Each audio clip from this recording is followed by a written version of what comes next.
Very strong Indonesia team. Yeah, we will see what is our match plan for Indonesia, and then.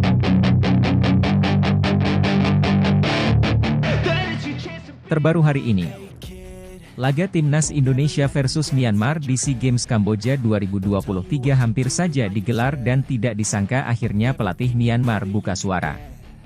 Pelatih Myanmar telah mengakui sudah terlalu siap untuk menghadapi Indonesia di laga kedua ini di SEA Games 2023. Dirinya sudah mempersiapkan 3 pemain andalan yang sebelumnya tidak diturunkan ketika melawan Timor Leste. 3 pemain tersebut memang disiapkan untuk mengobrak-abrik pertahanan Timnas Indonesia, ujarnya. Pernyataan tersebut diungkapkan sebelum laga Timnas Indonesia versus Myanmar digelar. Apakah maksud dari pelatih Myanmar tersebut?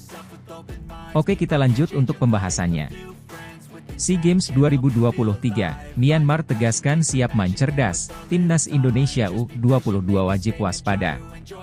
Timnas Indonesia U22 wajib mewaspadai Myanmar U22, calon lawan mereka di laga grup A SEA Games 2023. Pasalnya, Myanmar siap main cerdas di pertandingan ini.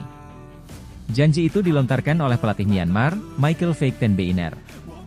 Myanmar memang wajib main cerdas karena mereka hanya memiliki waktu istirahat 2 hari usai mengalahkan Timor Leste 1-0. Saya senang dengan hasil ini, kemenangan pada laga pertama selalu penting. Saya merasa cukup beruntung bisa meraih 3 poin karena Timor Leste memberikan perlawanan yang luar biasa kepada anak asuh saya, kata Michael Veiktenbeiner setelah pertandingan.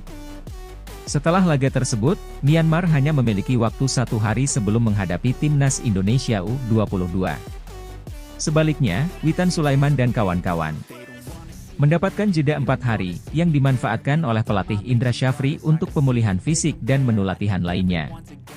Dengan jeda istirahat minim, Veiktenbeiner bakal memanfaatkan setiap waktu yang tersisa untuk beristirahat. Sekarang, dalam 2 hari, kami akan bertemu Indonesia. Malam ini pemain akan beristirahat. Melihat bagaimana Timnas Indonesia U22 bertanding pada laga pertama, kami harus bermain cerdas melawan mereka, ujarnya lagi. Dan itulah admin sajikan sesuai fakta yang ada. Terima kasih dan salam olahraga.